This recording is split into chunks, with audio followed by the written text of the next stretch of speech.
This is the Eye for an Eye channel. Welcome to today's show.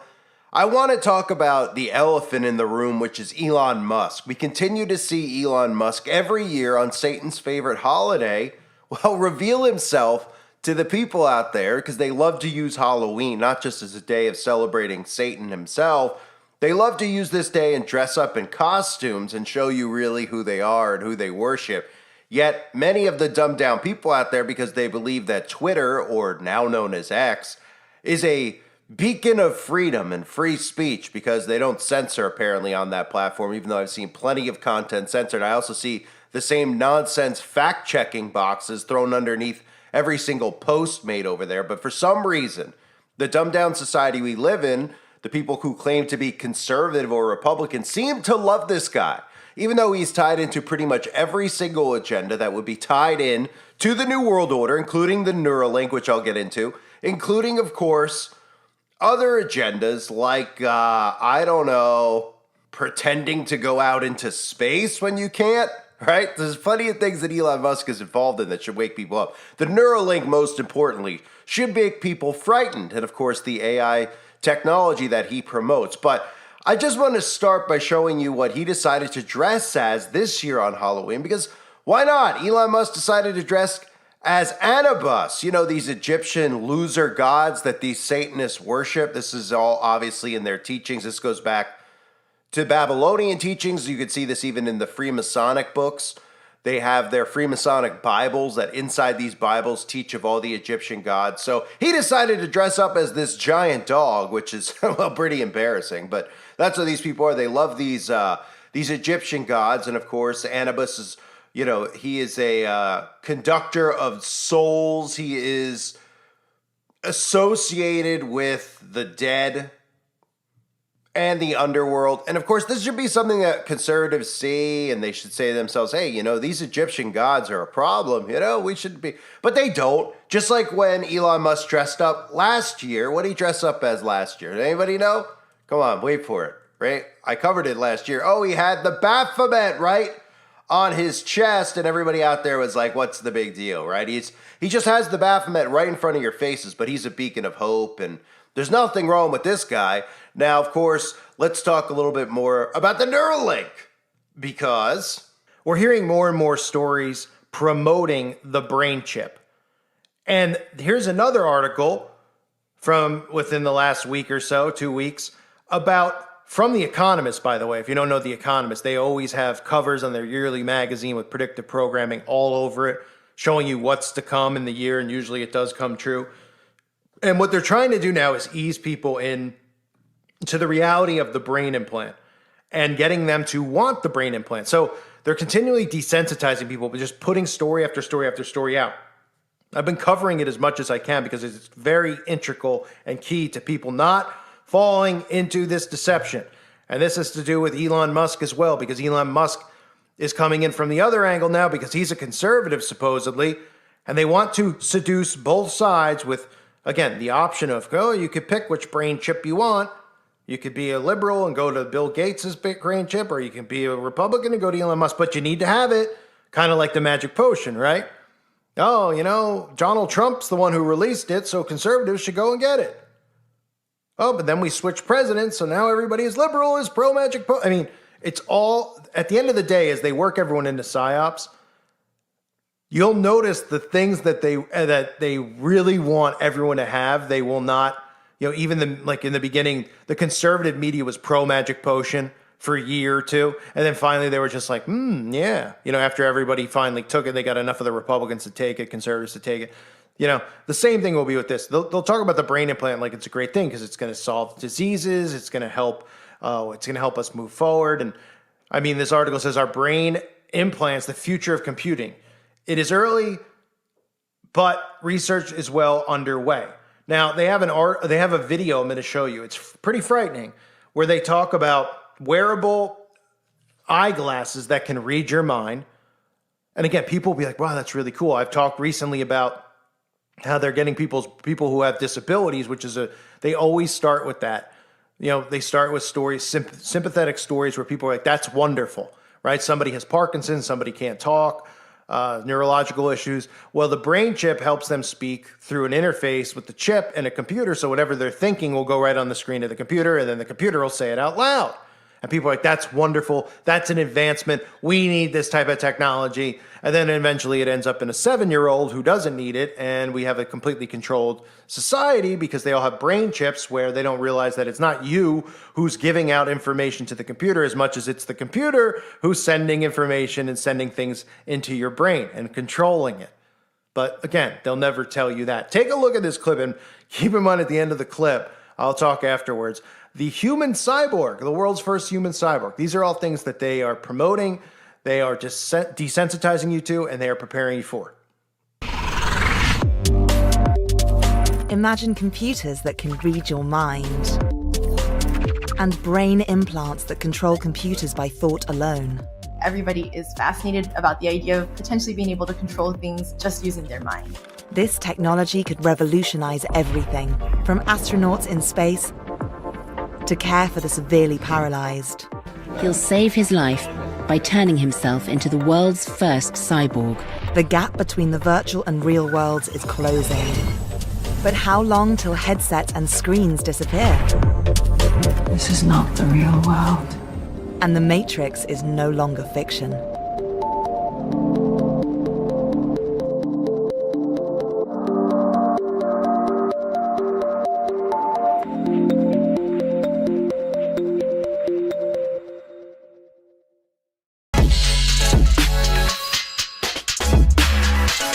This is the headquarters of Varjo, a startup company based in Finland. It might look like they've created a typical VR experience, but it's not. Varjo has created a headset which is changing how people interact with virtual and computer-generated worlds by changing how their brains engage with them. Here in this example we have a Volvo car based on a CAD model that was just transformed into fully photorealistic, accurate replica of the actual design model. Varjo's groundbreaking headset is built using advanced eye tracking technology. This means only the part of the image the eye is looking at needs to be processed. And with no perceivable lag, it feels realistic. We design optics and displays that make it possible to see in the same resolution as your own eyes see. This means that whatever we replicate looks exactly the same as it would look like in the real world. Photorealism is one of the first steps towards convincing our brains that computer-generated simulations are real. But achieving this will also require improvements to devices called brain-computer interfaces, or BCIs. The Varjo headset uses hardware and software from a company called OpenBCI. A BCI is a brain-computer interface, so it's essentially a way for the brain to directly interface with computers by reading out signals from the brain. The term brain-computer interface was coined in the 1970s in California. The aim was to control external objects using signals from the brain. But it's only within the last 20 years that researchers have started to pull this off. Turn right. And fire.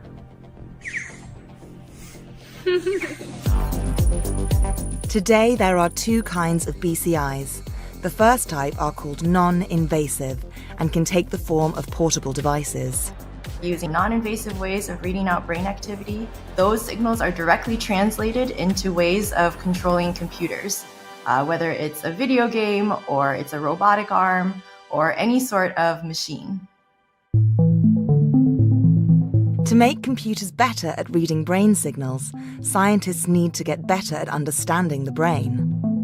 You can't put a BCI on, think to yourself, do I want to eat, fried chicken or a sandwich or salad for lunch, and then think of it and then order it online. You don't have clear brain regions for fried chicken versus salad in the brain.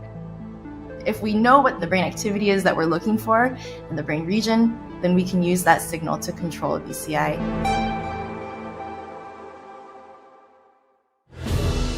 Improving the understanding of the brain could lead to the type of BCI featured in the film Ready Player One. Set in 2045, it shows much of humanity escaping the real world by using headsets which fully immerse their brains in the oasis, a near-perfect virtual reality simulation. Getting the design of non-invasive BCIs right is vital to fulfilling their potential.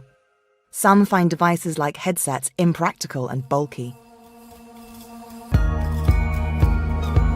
But scientists are bringing designs down to size. On top you can see one of the early prototypes of attentive view glasses, which have sensors on the back of the ears. Dr. Natalia Kuzmina is a technologist at MIT who is working on a series of new designs in conjunction with NASA. We have a project with NASA about optimizing performance of astronauts.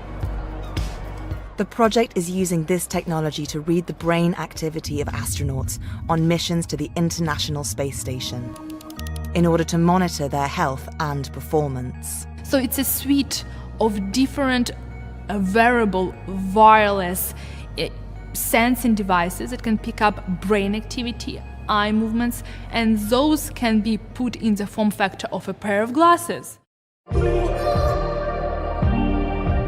We're gonna try on a pair of attentive view glasses. So we can pick up the brain activity using these electrodes. The attentive view glasses allow someone to answer questions by simply thinking of the answer. The computer is able to understand their answer by recording their brain waves. So what Karim will need to do is using only his brain activity to give an answer to this question. So do you like it here? Yes. Okay, did we get it right? I assume yes. It's a technology that offers great promise on Earth as well as in space. For example, for people suffering from neurodegenerative disorders like ALS, which causes a loss in the ability to communicate. What we actually are doing, we are providing them with this basic communication. The caregiver can ask a question to the patient, and the patient can respond yes, no. These devices also have the potential to physically alter the brain and change how it works. Try not to think about anything. So if we ask people to think about a wall or a chair, and just rest your hand for 10 seconds, okay? Okay. Professor Suk Lee Liu is a neuroscientist who has been working in this field for over 10 years. Over time, if you train or practice with a BCI a lot, you can actually see changes in both the brain activity patterns that people have and in the brain structures. Using a BCI can not only replace or serve as a compensatory role for replacing function, but it can actually also help to rehabilitate or restore brain networks and pathways. And it's essentially like a brain training sort of tool. One day, the world may wake up to the reality of another kind of brain-computer interface. The invasive kind, when the Matrix will no longer be just a Hollywood dream. Invasive BCIs promise the future merger of brains and computers through surgical implants. It's early days for this technology, and so far testing has mostly been done on animals rather than humans. Like this monkey, Pager. Pager simply thinks about moving his hand up or down. With electrodes surgically inserted into his brain, he is able to play the game Pong simply by thinking about moving his hand up or down and sending brain signals to the computer. The experiment was conducted by Elon Musk's company Neuralink. Neuralink says its ultimate aim is to improve the lives of humans with impaired abilities. However, its experiments have proved controversial. Protesters lining up calling for Neuralink's animal testing labs to be shut down. The company says it has euthanized 8 monkeys, but insists it has followed the law at all times. Invasive BCIs can also pose ethical and health risks for humans. So they actually have to cut your skull open and then implant an electrode and then put the skull back on. Despite this, many consider these implants to be the most promising path to removing the gap between the virtual and real worlds. The most accurate tend to be the ones that are implanted in the brain. The upside is that you're reading directly from neural populations, so the cells in the brain that are actually firing. Invasive BCIs have the potential to integrate human biology with technology in unprecedented ways. And scientists are slowly moving in this direction. In 2018, scientist Peter Scott Morgan offered his own body to his profession. He suffered from motor neurone disease and allowed surgeons to implant various chips into his body in the hope of extending his life. Whatever happens, we will learn from it and we will do it better the next time. The pioneering operations helped him live for another 4 years until his death in 2022. The brain remains one of humanity's greatest enigmas. Technology that melds the brain with computers opens up new possibilities, highlighting both how powerful the brain is and how little it is understood. While scientists are a long way from understanding its secrets, there are grounds for both hope and concern. It's a very scary thought when you start looking into what you could do when you're directly interfacing the brain. Yet at the same time, you can completely understand that this is the trajectory we are on. So imagine devices that can read your mind or computers that can be controlled by thought alone. Yeah, no thank you. It may sound like science fiction, but scientists are already merging mind and machine with brain-computer interfaces. Now, they already have this technology ready. I've said this before, but they are way ahead more ahead than you could possibly imagine with the type of technology they tell you they have. Way, way ahead. But to normalize these things, they can't just roll it out and say, there's a brain chip available at Best Buy. Oh, okay, I'm going to go get it. Right? I'm sure there'd be some moron that would go get it. They need to get people desensitized to the technology because people are fearful at first. Like, whoa, that sounds dangerous. Whoa, I don't need that. Right? When the Alexa first came out, I mean, everybody was like, this is the stupidest thing ever. Now, not everybody has that stupid thing. It's not like 90% of households have it. But it eased people in. Alexa eased people into getting things like the Ring. And a lot of people have the Ring because they start pumping out fear content, like saying, hey, there's so many robberies all over. Get the Ring. It's $100. It's convenient, right? So then you're putting cameras on your home. You're giving them surveillance of your property, of whether you're pulled into, if you're home or not. You know, the thing can see if you pull into your driveway, et cetera, et cetera. It's monitoring the neighborhood. You're pretty much just putting cameras for them all around the country. And all this stuff goes back to the NSA. Right? Well, with this, obviously it sounds frightening. Even zombies out there be like, I don't know if I want to have a brain implant because I don't know if I want surgery on my brain. I don't know if nobody wants to go under the knife, etc. And they're going to make this easier because I covered this before, Elon Musk, and I won't put the clip in here, but I did a video on it where Elon Musk talked about how you can have the brain chip. This will be available via injection. You won't have to have yourself operated on. Right? So that'll make people less and less scared. And what do we have going on right now? They're trying to make people more and more comfortable with injections. So this is about the desensitizing of people to get ready for this, to not be afraid of it. And then story after story after story will come out about how wonderful this is and how it's saving lives and how people are they're living longer and they're better educated. They're getting better paying jobs. You name it, whatever they can think of to manipulate people into getting it, they will use. They say this technology offers great promise, particularly for people suffering with disorders, neurological disorders, and neurodegenerative disorders. But research has also raised health and ethical concerns with regard to experiments on animals, for example.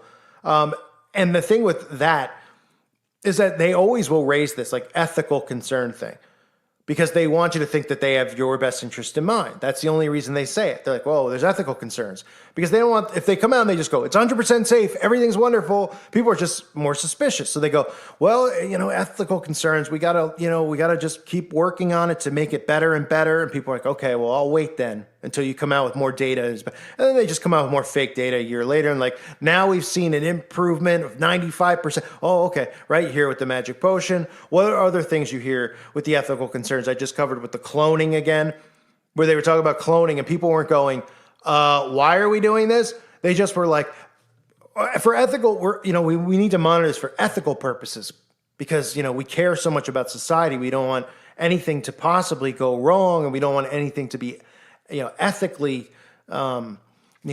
disturbing to people. And again, those are all tactics used to manipulate. So as we get closer to the brain chip, right, we're going to see human trials this year. You're going to hear stories about positivity. Positivity. Positivity. Just like with the potion. All you heard stories about it. How it works. How it works. How it works. Don't worry about any of the other stuff, which I can't say here on this channel. All it is manipulation. It's lies. It desensitizes your brain. Your brain hears these things, and whether you on the surface level are even thinking about it, your brain still processes it and stores it. So the more it hears it, the repetition it hears, it's just over and over and over again. You subconsciously start to believe it. That's what happens in the school system. Why do you think it's so important? I say this all the time, to be in school for so long and to learn the same thing over and over and over again for 15 years. Because they need to beat it into your head so that your reality that you perceive is all these lies that they create. Right? From the moon to the history of the world. All these stories they want to put in so that they can have a base of what your perception of reality is, and then they can control that base. So the repetition is key here for them, especially with things like technology and easing you in with how wonderful it can be and how safe it will be. And the brain chip is a big one. And again, it will be available in injectable, and you'll be able to put it in you in a different way other than having your head cut open. And again, this will alternate you. This will change you. This will mix iron and clay. This will make you no longer human, and you will be controlled. Just like that clip I've played over and over from Stretch Armstrong, a stupid cartoon. And we've seen it in dozens of movies. We've seen it in dozens of shows like Westworld. That is the end game goal for them, where free will is gone and they're in control of humanity and the human race. And people are willingly, freely giving this to them. Don't be dumb enough to do it. I thank you for being here. Hope you're doing well. God bless all of you and your families.